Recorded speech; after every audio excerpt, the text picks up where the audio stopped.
I think he's brought great moral passion to British journalism. He's been one of the greatest editors of all time. I mean, I'd rank him alongside the great Arthur Christensen at the Daily Express in the 1930s and 1940s. I'd rank him alongside the original Northcliffe, who created the Mail. And I'd rank him higher than David English, who rescued the Mail. He's one of the great popular journalists, popular editors that we've ever had. Andrew, and by the way, I think that British journalism and British public life is much worse state as a result of his going and departure. Well, I have to say that, to me, it seems like a moment of national liberation, that this influence, which has been so negative on our public life for 25 years, anti-gay, anti-immigrant, anti-Europe, anti-the Labour Party, anti-trade union, which has not only had a big impact in terms of the headlines, the ones that you showed, and the fact that we're having this discussion shows that Peter's absolutely right to say he was a very influential editor, but an influence well beyond that, including, if I may say, constantly setting the news agenda for the BBC itself. When you wake up to the Today programme in the morning, you often think that you often think it's the Daily Mail that is setting the whole news agenda. To what agenda. extent was he setting the agenda for Gordon Brown's government? Gordon Brown... Too much. Let me be absolutely frank. I was a member of both the Blair and the Brown governments, and too often what the Daily Mail would think and what Paul Dacre would personally think about issues influenced ministerial thinking, and I think negatively.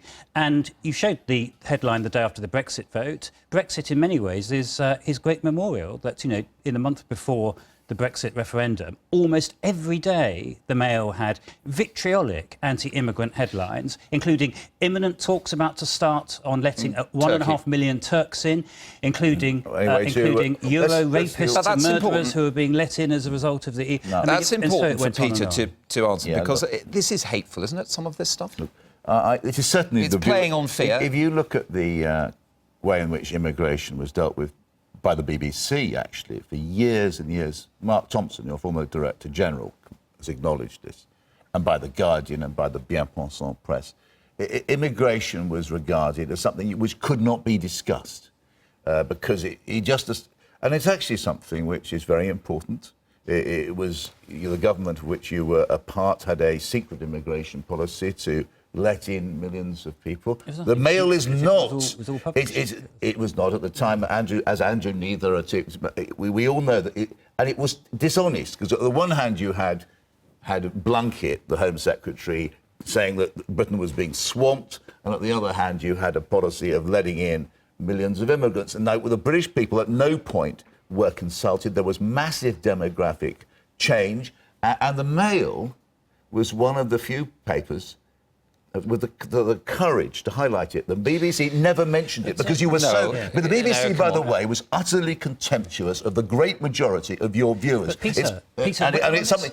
only people who really matter... On the secrets, where are the 1.5 million Turks? Where are they? Are they so secret that no one has ever seen them? You know, the problem with the Daily Mail is that what it did constantly was to exaggerate, to feed public phobias, and in particular, in the way it started treating Europe over the last 5 years, it was as if Europe was the cause of every single ill which was afflicting Britain. And I think it had a poisonous effect on British public life. That he had this insight into what Middle Britain was thinking in a way that the metropolitan elite did not, and that his view on Brexit and where the national centre lay was on point. It wasn't any great insight to realise that there are populist fears that you can feed. I mean, you know, Enoch Powell realised that one back in 1968, 50 years ago. It's not an insight, it's simply feeding a phobia. What it didn't Paul do Dacre is not... Look, this is outrageous stuff. I've put up with you for long enough.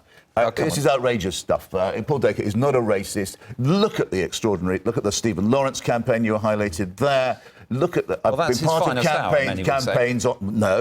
campaigns against the torture policies of the government you were a part of, campaigns for Guantanamo, Shakurama. It doesn't fit into the liberal hypothesis we've been getting here. Let's just move it on. By the way, I came here, I told the BBC, I was coming here to celebrate one of the great careers of British newspaper editing, not to have an endless argy-bargy about Brexit. But just in that context, could there be another? Or have newspapers got to a point where the circulations are on the slide, long term. And no other paper could ever have the same influence on an editor. Is that possible, or do you think Paul that's Dacre wrong? was a phenomenal editor in terms of the power that he wielded, the strength of his personality, the causes that he took up. And I'm not saying they were all bad. I completely agree with Peter about going after Stephen Lawrence's killers. But whether we have another one depends upon whether somebody is able to accumulate a similar agenda and wield a similar influence over the news agenda, particularly of the BBC. And that's what made the Daily Mail so influential under Paul Dacre, is that it penetrated into the heart of the state broadcaster as well as part of the print media. Time is short, Peter. Just briefly, do you think the Mail under a new editor will be as hot on Brexit, or will it soften a bit more like the Mail on Sunday? Yes, I got some very bad news for Lord Adonis.